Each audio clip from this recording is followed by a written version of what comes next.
많이 덥죠? 더워도 오늘 오신 여러분 주의 이름으로 환영하고, 또 더운 날 특별히 주님께 더 많은 은혜 주실 믿습니다. 제가 그 말레이시아 비전 트립간 사이에 갔다 와서 이렇게 신문을 못 본 걸 이렇게 쭉 정리하는데 8월 1일 날인가요? 그 북한에서 미군들 6.25 때 전사했던 미군의 유해 55구를 미국으로 송환했다, 이런 기사를 제가 본 적이 있습니다. 제가 그 기사 보면서 참 미국 사람들은 대단하다라는 생각을 다시 한번 하게 되었습니다. 그럼 지금 전쟁 끝난 지가 몇 년 됐죠? 50년도에 전쟁이 시작됐으니까 뭐 사실은 지금 거의 70년이 지났는데도 자기 선배들, 그다음에 이 조국을 위해 싸웠던 사람들의 그 수고와 은혜를 잊지 않고 그 뼈라도 우리가 정말 보관하겠다라는 그런 놀라운 마음을 지금 미국 사람들이 갖고 있다라는 거죠. 제가 미국 살면서 여러 가지로 이렇게 감탄하는 게, 미국 사람들이 참 이렇게 나쁜 면도 많이 있지만 굉장히 좋은 면도 많이 갖고 있는데, 그 중에 하나가 이 군인에 대한, 경찰관에 대한, 소방관에 대한 예우입니다. 미국에서 가장 월급이 작은 직업이 소방관, 그리고 군인들, 그리고 경찰관입니다. 근데 월급이 작은 대신에 그 미국 사람들은 그 사람들에게 권위를 인정해 줍니다.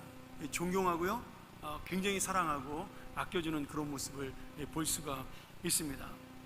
주말 오후가 되면 그 소방관들이 소방관 옷을 입고, 그리고 이제 동네 이제 소방관, 이제 그 연방에 사는, 정부에 사는 소방관이 있고 마을에 사는 소방관이 있는데, 보통 마을에서 이제 하는 소방관들이 돈이 없습니다.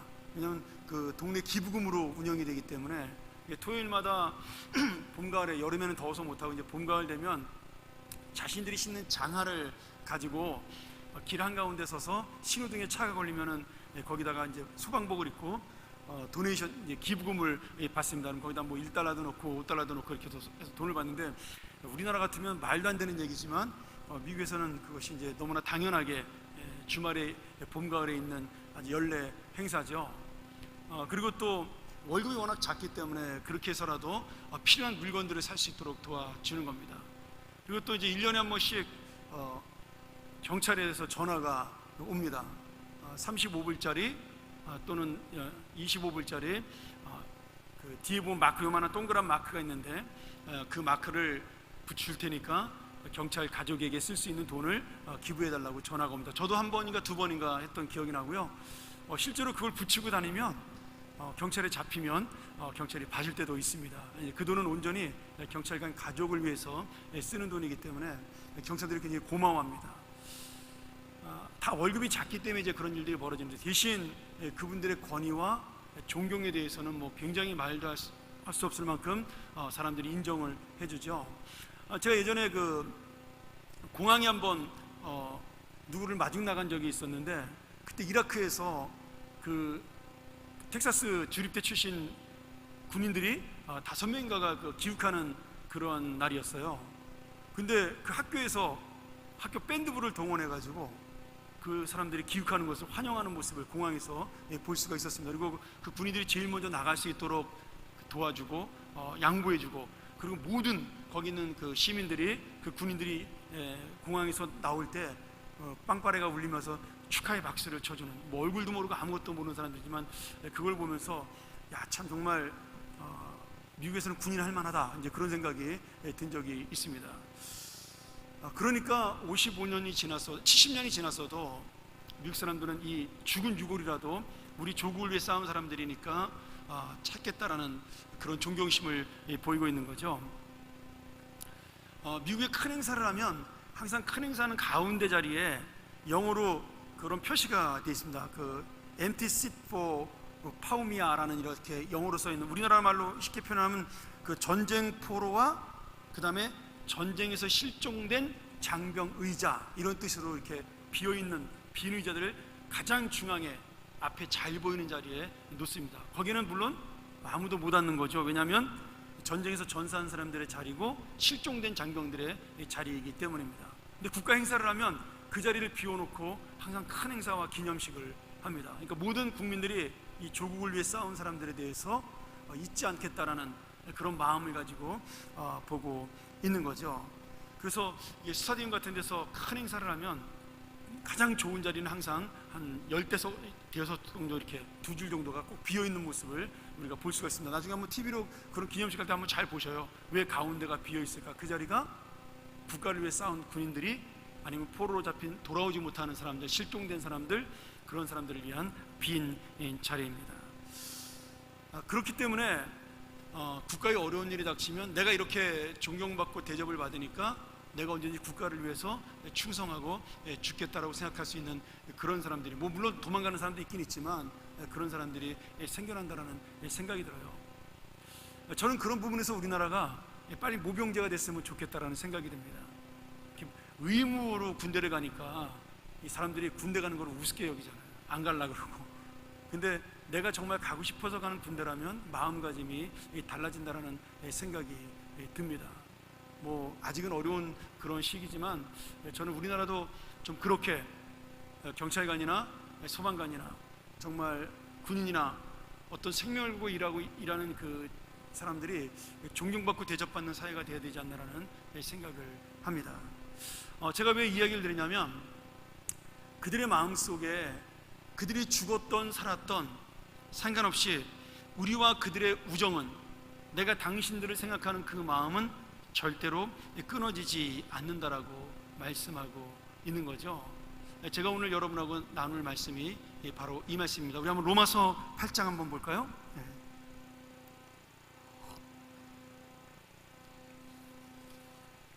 로마서 8장 35절부터 39절인데요. 우리 한번 같이 처음부터 끝까지 39절까지 한번 읽도록 하죠. 자, 시작. 누가 우리를 그리스도의 사랑에서 끊으리요? 환난이나 곤고나 핍박이나 기근이나 적신이나 위험이나 칼이랴. 기록된 바 우리가 종일 주를 위하여 죽임을 당케 되며 도살할 양같이 여김을 받았나이다 함과 같으니라. 그러나 이 모든 일에 우리를 사랑하시는 이로 말미암아 우리가 넉넉히 이기느니라. 내가 확신하노니 사망이나 생명이나 천사들이나 권세자들이나 현재일이나 장래일이나 능력이나 높음이나 깊음이나 다른 아무 피조물이라도 우리를 우리 주 그리스도 예수 안에 있는 하나님의 사랑에서 끊을 수 없으리라. 영원히 끊어지지 않는 사랑. 오늘 여러분, 내가 얼굴도 모르는 사람이지만 내가 살고 있는 이 나라와 이 민족을 위해서 죽은 그 사람들을 우리가 놓지 않고 살겠다, 그들을 잊지 않고 살겠다, 그들과 끊어지지 않는 우정을 그리고 사랑을 나누겠다라고 생각하는 것이 우리 미국 사람들의 마음입니다. 근데 여러분, 저는 오늘 이 말씀을 보면서 더욱더 정말 영원토록 끊어지지 않냐고, 또 한순간도 끊어지지 않는 그런 하나님의 사랑, 우리를 위해서 함께하는 그 놀라운 사랑을 이 말씀 속에서 우리가 만나볼 수가 있는 거죠. 로마서 8장은 정말 그 좋은 말씀으로, 주옥과 같은 말씀으로 가득 차 있는 그런 은혜의 말씀입니다. 아마 로마서 8장만 가지고도 한 절씩 띄어서 설교를 해도 제가 볼 때는 3개월 정도는 할 수 있을 만큼 정말 굉장히 좋은 말씀들로 가득 차 있는, 심지어 로마서 8장 28절 같은 경우는 스펄전 목사님은 금으로 거기를 칠해야 된다, 모든 것이 우리 합력하여 선을 이룬다는 그 말씀은 정말 금박으로 칠해야 될 정도로 좋은 말씀이라고 말할 정도로 그렇게 귀한 말씀들이 주옥같이 있는데, 로마서 8장 전체 주제가 굉장히 중요합니다. 1장부터 7장까지 우리가 죄인임을 이야기하면서 우리 같은 죄인을 하나님께서 어떻게 구원했는가를 쭉 설명하시면서 하나님께서 예수 그리스도를 통해 우리를 구원하셨다는 사실을 분명하게 말씀해주고 있습니다. 그래서 로마서 8장에는 어떤 말씀을 하냐면, 그렇게 구원한 우리를 예수 그리스도 때문에, 예수 그리스도로 인하여 우리의 구원을 영원토록 이루시고 그 구원의 사랑을 절대로 하나님께서는 끊지 않는다라는, 우리와 영원히 함께 하시고 그 사랑으로 우리를 지키신다라는 말씀이 이 8장 1절부터 마지막 절까지 우리에게 말씀을 해주고 있는 거죠. 영원한 하나님의 사랑, 끊어지지 않는 하나님의 사랑, 절대로 헤어질 수 없는 하나님과 우리와의 관계, 이것이 바로 로마서 8장이 우리에게 주어주고 있는, 우리에게 전해주고 있는 하나님의 은혜입니다. 자, 오늘 말씀 중에 저희가 이제 가장 중요시 볼 말씀이 뭐냐면, 우리가 다음 주에는 넉넉히 이긴다는 단어를 가지고 저희가 한번 다음에 보겠지만, 오늘은 이 끊어지지 않는 사랑에 대한 이야기를 여러분하고 조금 나눠보려고 합니다. 이 끊는다라는 동사가 이 코리조라는 이 동사입니다. 근데 여러 가지로 이제 의미가 쓰이는데, 뭐 비슷비슷한 뜻입니다. 분리하다, 뭐 나눈다, 그 다음에 조각을 낸다, 그 다음에 남녀 관계에 있어서 이혼을 시킨다, 아니면 나가버린다, 뭐 이런 여러 가지의 뜻으로 사용하고 있는 것이 끊는다라는 단어가 사용된 용례입니다. 근데 주님께서 오늘 이 말씀을 통해서 우리에게 끊어지지 않는다라고 말씀하신 것은 무엇이냐면, 완전한 사랑, 다시 말하면 감정이나 상황이나 그 어떤 것에도 흔들리지 않는 하나님의 사랑이 우리에게 있다는 것을 보여주는 단어라는 거죠. 쉽게 말하면 이런 겁니다. 우리가 인생을 살다가 남녀 사이에 사랑이 끊어질 수가 있죠. 뭐 끊어질 수 있습니다. 저도 가끔 끊어질 때가 있습니다. 다시 있기는 하지만, 근데 끊어지지 않는 사랑이라 할지라도 우리가 그 사랑에 금이 갈 때가 있습니다. 그걸 여기서 뭐라고 표현하냐면 조각난 사랑이라고 그렇게 표현을 하고 있는 거죠, 이 단어를 통해서. 근데 하나님의 사랑은 완전해서 그 금조차 가지 않는다라는 거예요. 원형 그대로의 사랑, 다시 말하면 예수 그리스도가 우리를 위해서 주신 그 사랑, 그 완전한 사랑 그대로 하나님은 끝까지 영원토록 함께 간다라는 말을 쓰기 위해서 이 끊어지지 않는다라는 단어를 사용하고 있는 겁니다. 오늘 그래서 이 말씀을 보면 하나님의 은혜, 예수 그리스도의 그 은혜로 구원받은 주님의 자녀는 절대로 주님과 나누어질 수도 없고 헤어질 수도 없고 분리될 수도 없고, 그리고 주님의 표현대로 정말 끊어질 수 없는, 그 어떤 것으로도 끊어질 수 없는 그러한 관계를 지금 맺고 있다라는 겁니다. 근데 그 관계가 누구를 통해 이루어지는 거예요? 우리가 아니라 완벽하게 전적인 하나님의 은혜와 사랑으로 이루어지고 있다라는 겁니다. 내가 아무리 이걸 끊어뜨리고 싶어도 끊어지지 않는 하나님의 은혜의 줄이 저와 하나님 사이에 매어져 있는 겁니다. 가끔 이 줄이 뒤로 돌아갈 때도 있고요, 어떻게 보면 이걸 줄로 본다면 하나님의 사랑을, 그래서 뒤로 돌아가서 하나님이 그 줄 때문에 뒤로 돌아가는 하나님이 안 보일 때도 있고, 그 다음에 이 줄이 길어서 잘 우리가 멀어서 못 볼 때도 있을 수는 있습니다. 그건 우리의 느낌인 거죠. 그런데 하나님과 우리 사이에 연결된 끈은 절대로 떨어지지 않는다라는 거예요. 제가 어제 우리 장로님 몇 분하고 저희 교회 내년에 이제 본당공사 때문에 이 스크린을 한번 이제 바꿔보려고 카메라랑 공장을 견학을 갔습니다. 근데 공장 견학 가기 전에 그 공장에 사용한 LED 스크린하고 스피커를 쓰고 있는 교회를, 새로 지은 교회를 갔는데, 그 교회 특이하게 앰프가 여기 바로 이쪽에 있는 거예요, 강단에. 그리고 이제 다른 걸로 가려놓긴 했지만 멀리서 보니까 앰프가 앞에 있더라고요. 우리는 앰프를 저 맨 뒤에다 지금 2층에다 올려놓고 쓰고 있는데, 저는 뭐 이제 그래서 제가 물어봤죠. 이제 보나마나 이게 뭐 저도 조금 이제 앰프를 볼 수 있으니까 혹시 이 소리가 선이 길면은 소리가 약해서 그런 거 아니냐 했더니 맞다 그러더라고요. 여러분, 우리가 볼 때는 이 전기줄이잖아요. 전선이니까 길이나 안 기나 소리가 똑같을 거라고 생각이 드는데 그렇지 않습니다. 이 스피커가요, 선이 길면 길수록 소리가 약해집니다. 고장도 잘 나고요. 우리 교회는 굉장히 안 좋은 조건을 가지고 있는 거죠. 굉장히 먼 겁니다. 지금 저기랑 여기랑 한 7, 8m, 10m 가까이 되잖아요. 15m 넘으면 안 된다고 보통 이야기를 하거든요, 공연장에서도요. 그러니까 이제 그 교회는 조금 보기는 싫지만 이 앞에다가 앰프를 큰 거를, 아주 비싼 거를 갖다가 놨더라고요. 소리가 좋더라고요. 여러분, 줄이 가까워야 소리가, 그 사람의 목소리가 명쾌하게 들립니다. 근데 하나님의 줄은 그렇지 않아요. 하나님과 우리 사이를 잇고 있는 줄은요, 보이지 않는 줄이고 아무리 멀리 있어도 그 줄은 우리 눈에 보이지 않을 뿐이고 우리가 느끼지 못할 뿐이지 절대로 끊어지지도 않고 영향력이 감소하지도 않고 또 안 보인다고 해서 없는 줄이 아니라는 겁니다. 주님께서는 그것을 우리에게 끊어질 수 없는 사랑이라는 단어로 표현해 주고 있는 겁니다. 35절에 보면 우리와 주님 사이를 끊을 수 있는 것들에 대해서 이야기를 하고 있습니다. 근데 여러분, 이것도 하나님 편에서 말씀하는 게 아니에요. 우리 쪽에서 생각할 때 그런 겁니다. 35절에 보면 우리가 어떤 상황에 처했을 때 하나님과 우리 사이의 사랑이 끊어질 것처럼 느낀다라는 거죠. 35절에 뭐라고 되어 있어요? 환난이나 곤고란, 핍박이나 기근이나 적신이나 위험이나 칼이랴. 그러니까 지금 여기 있는 고통은 뭐예요? 내가 지금 당하고 있는 눈앞에 어려운 이야기들입니다. 환난을 당하는 것, 그 다음에 고난을 당하는 것, 핍박을 받는 것. 당시에 당연히 그 로마 시대고 네로 황제의 시대니까 핍박받는 게 당연한 거죠. 오늘 당장 감옥에 갈 수도 있고 예수 믿음으로 인해서 내가 죽을 수도 있는 그러한 상황이라는 겁니다. 거기에 흉년이 들거나 그래서 먹을 것이 없으면 또 하나님이 마치 우리 사랑하지 않는 것처럼 보일 수도 있다는 거죠. 그리고 적신, 맨몸 덩어리 하나만 남으면 나는 가진 것이 아무것도 없다고 느꼈을 때 마치 하나님도 없는 것처럼 느낄 수 있다는 겁니다. 여기는 보이는 모든 것들은요, 당장 내 눈앞에 떨어지는 어려움들이에요. 내 눈앞에 보이는 고통들입니다. 위험이고 그리고 죽을 수밖에 없는 그러한 아픔들입니다.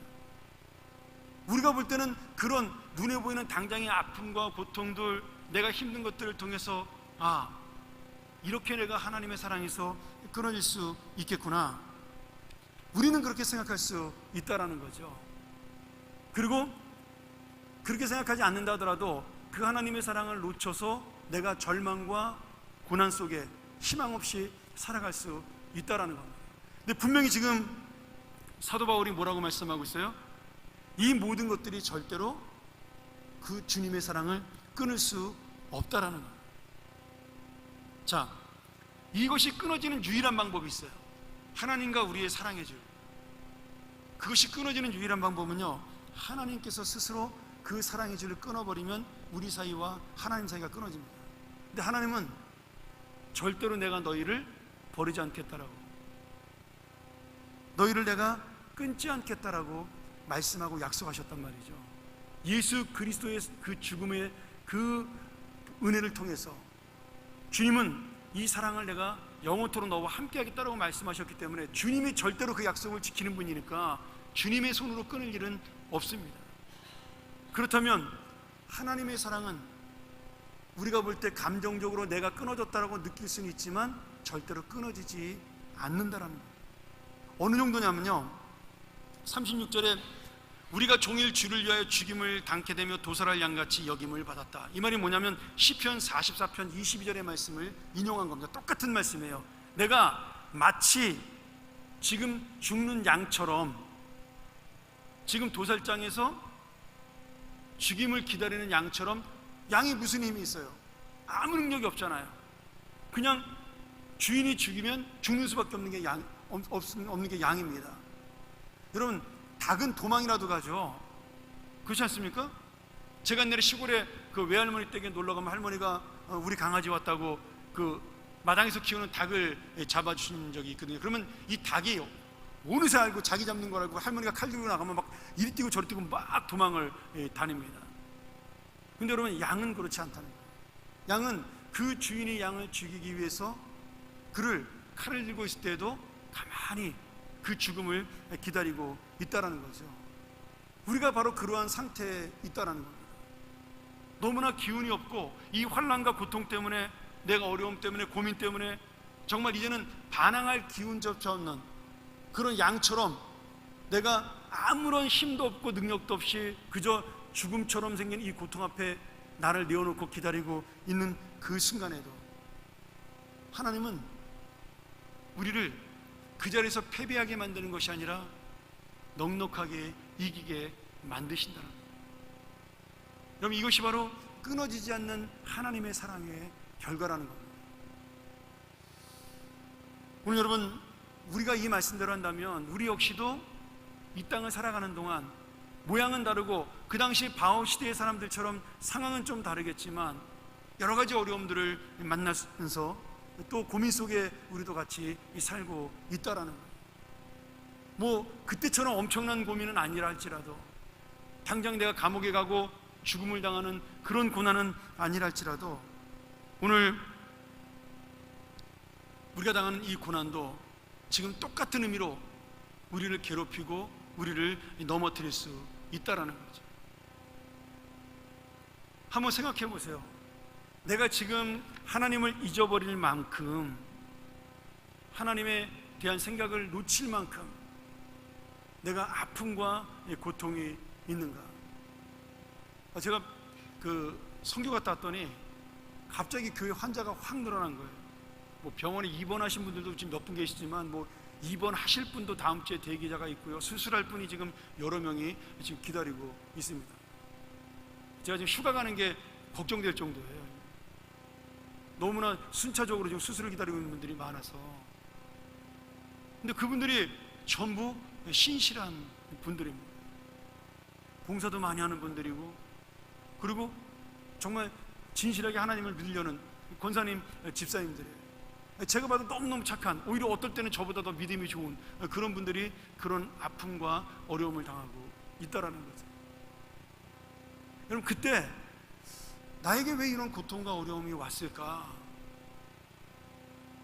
다 그런 생각할 수가 있잖아요. 나는 왜 이런 힘든 일을 만나야 되지? 다른 사람들은 신앙생활 편안하게 잘하고 있는데 나만 왜 이렇게 맨날 어렵고 힘드냐? 우리 애들은 왜 이렇게 나를 힘들게 하냐? 그럴 수 있잖아요. 그런데 주님께서 내가 그런 생각을 가지고 정말 하나님이 나를 사랑하는가에 대한 고민을 하고 있을 때에도 하나님은 여전히 우리를 붙잡고 계시다라는 겁니다. 그리고 어느 순간이 왔을 때 정말 지금 죽을 것처럼 힘들고 이것이 언제 끝나나는 고통 속에 있지만 하나님은 어느 순간에 그 모든 것들을 해결시키시고 넉넉하게 우리를 이길 수 있는 능력을 허락해 주신다는 겁니다. 그러면서 이 사도 바울이 또 하나의 하나님의 끊어지지 않는 줄을 이야기하면서 우리에게 당하는 어려움에 대한 이야기를 한 번 더 이야기합니다. 아까는 당장 눈에 보이는 그 당장의 고통들, 그런 것들을 이야기하고 있는데 이번에는 좀 더 영적이고 아니면 권력 있고 그리고 센 그런 것들, 정말 세상에 눈에 보이는 모든 강한 존재와 또 눈에 보이지 않는 영적인 존재까지도 우리를 괴롭힐 수 있다라고 그렇게 사도 바울이 이야기를 39절에 하고 있는 겁니다. 뭐라고 말씀하고 있어요? 39절에 이 세상의 죽음도, 우리 한번 화면 한번 띄워주실래요? 39절.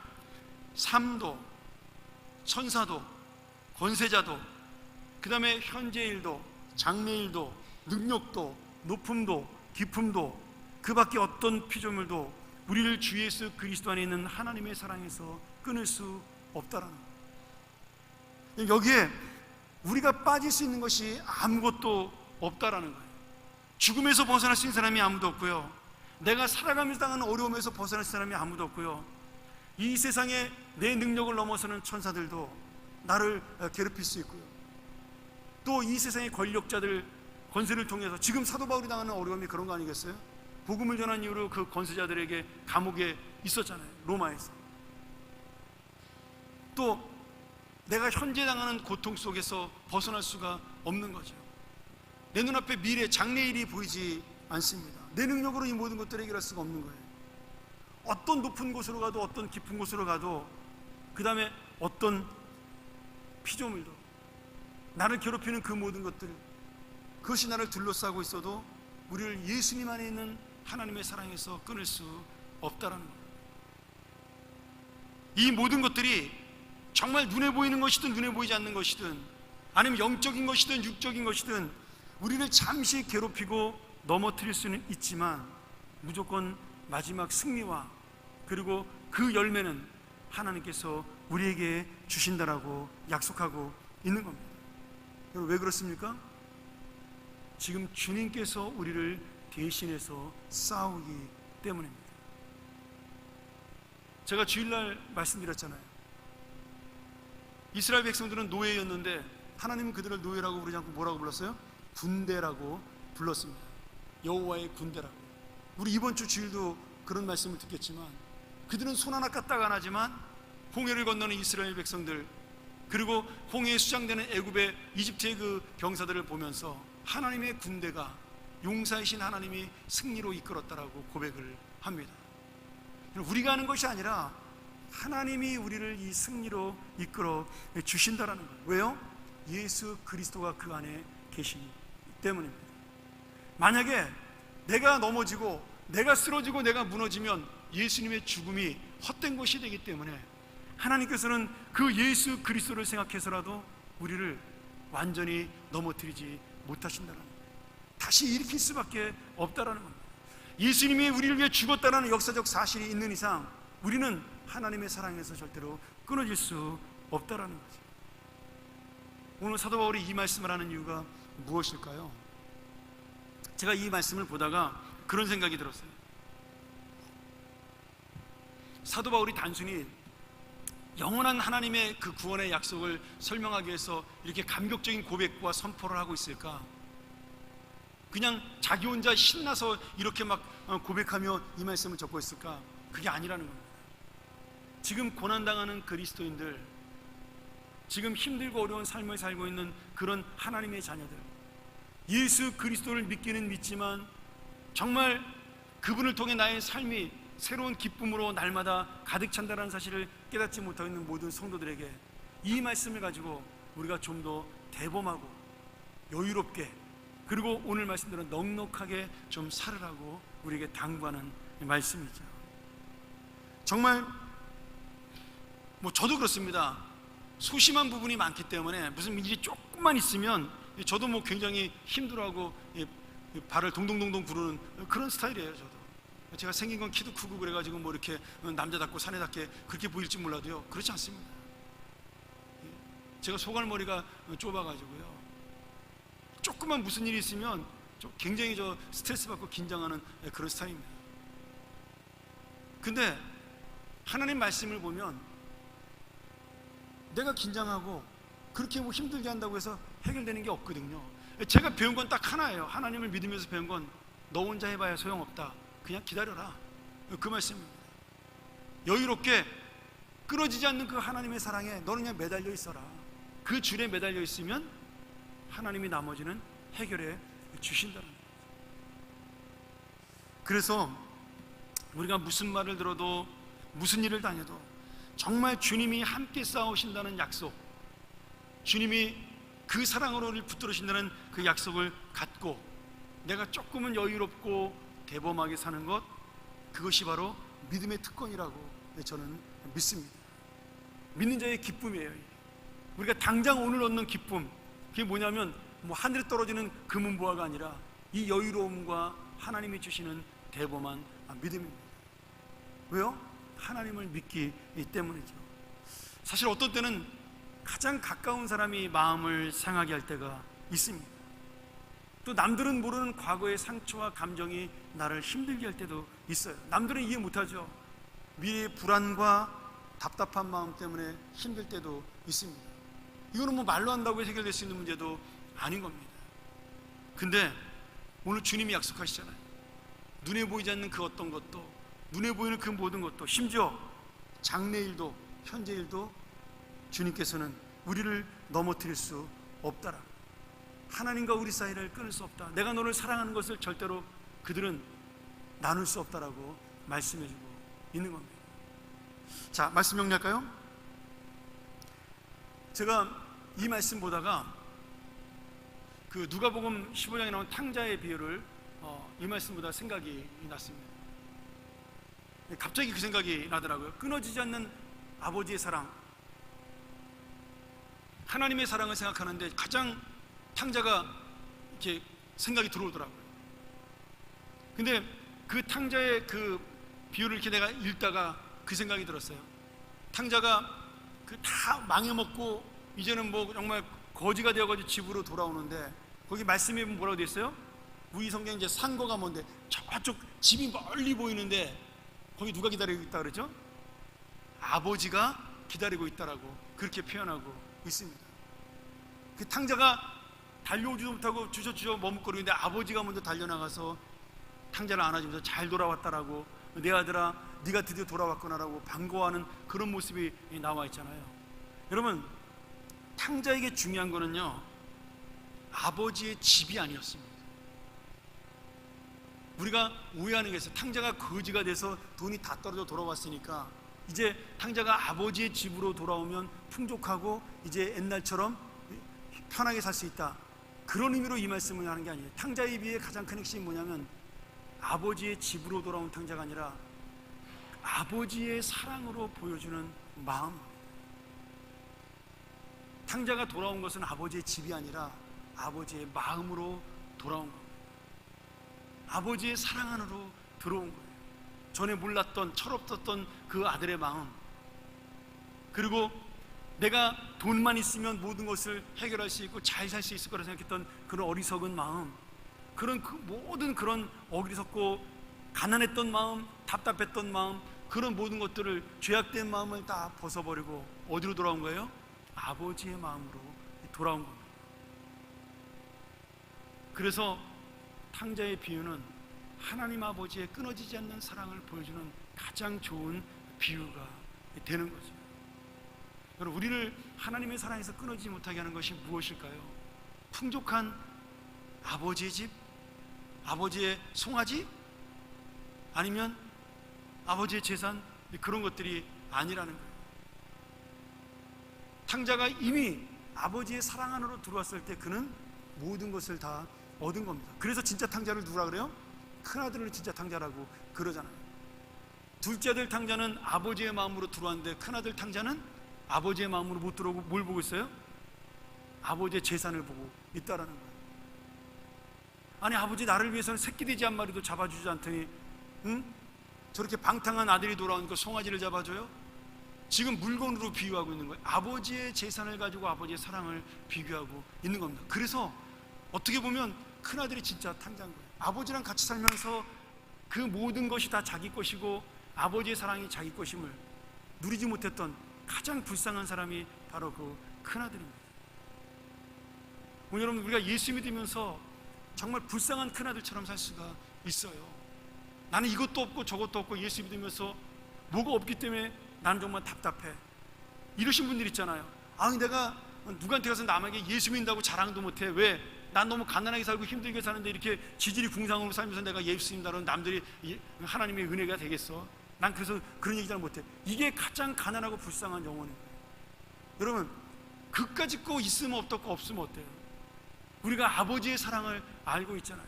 영원토록 나를 사랑하시고 나를 돌보시는 주님의 은혜가 있잖아요. 그러면 그것만으로 지금 나의 가난함을 이기고 나의 고통을 이기고 자랑할 수 있어야 되는데, 이 주님의 사랑을 이 세상의 것들하고 자꾸 비교를 하면서 스스로 자신을 비참한 사람으로 낮추는 겁니다. 아버지의 집만 보고 사는 거예요. 아버지의 송아지만 보고 사는 겁니다. 여러분, 탕자는 송아지를 기대하지 않았습니다. 그저 아버지의 사랑을 받을 수 있는 그 품, 내가 종으로 살아도 좋으니까 아버지의 호의와 따뜻한 은혜를 받을 수 있는 그곳으로, 그 품으로 돌아가고 싶다라고 생각을 한 거죠. 여러분, 내가 진짜 지금 힘들고 어려운 이유가 무엇일까요? 우리가 어쩌면 큰아들의 마음을 가지고 있기 때문에 힘들 수 있습니다. 내가 아버지 하나님의 그 사랑이 아니라 눈에 보이는 그것들 때문에 힘들고 어려울 수도 있다라는 거예요. 아니, 그것이 오히려 더 나를 하나님의 사랑에서 스스로 나는 끊어졌다라고 착각하게 만드는 그런 어리석은 불신앙으로 만들 수가 있다라는 겁니다. 하나님은 여전히 변함이 없고 하나님은 오늘도 문 앞에서 그 아들을 기다리고 있는데, 돈이 많은 그 아들은 돈이 많았을 때는 돈이 많아서 아버지에게 안 가고 돈이 없을 때는 창피해서 아버지에게 안 가는 그런 어리석은 일을 우리도 반복할 수 있다라는 겁니다. 그래서 오늘 사도 바울이 이 말씀하는 거예요. 그 어떤 것도, 현재도 미래도, 그리고 높음도 깊음도, 어떤 피조물도 눈에 보이는 것도, 환난이나 곤고나 가난함도, 그리고 우리에게 당하는 아픔도 하나님의 사랑에서, 예수 그리스도로 말미암아 우리가 주어진 이 하나님의 사랑에서 절대로 우리를 끊어놓을 수 없다라고 두 번, 세 번 강조하고 있는 겁니다. 사랑하는 여러분, 오늘 여러분 이 말씀 놓치지 않았으면 좋겠어요. 무엇이 우리를 주님의 사랑에서 끊으리요? 누가 나를 주님의 사랑에서 끊으리요? 나는 아버지의 집이 아니라 아버지의 품으로 돌아가는 자가 되기를 원합니다. 나는 아버지의 눈에 보이는 재산이 아니라 아버지의 사랑으로 돌아가기를 원합니다. 오늘 여러분, 우리가 바로 오늘 이 믿음을 얻고 이 은혜를 얻고 돌아가는 귀한 시간 되기를 주의 이름으로 간절히 축원합니다. 우리가 전번 이 시간 이 말씀을 의지하면서 함께 기도하기를 원합니다.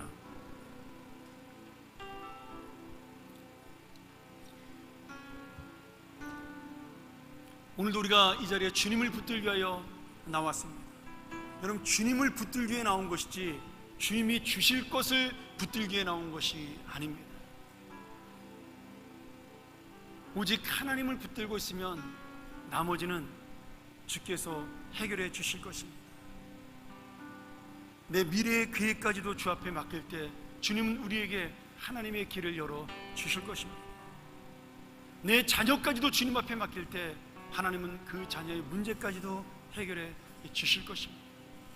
내 건강의 문제까지 주님 앞에 맡길 때 하나님은 나를 그 죽음의 고통에서 해방시켜 주실 것입니다. 사랑하는 여러분, 아버지의 집이 아닌 아버지의 품, 아버지의 보이는 것이 아닌 아버지의 사랑으로 내가 들어가게 해달라고, 내가 그 은혜를 깨닫고 끊어지지 않는 이 믿음을 붙들고 살게 해달라고 우리가 전번 시간 통성으로 주님 앞에 기도하겠습니다. 전능하신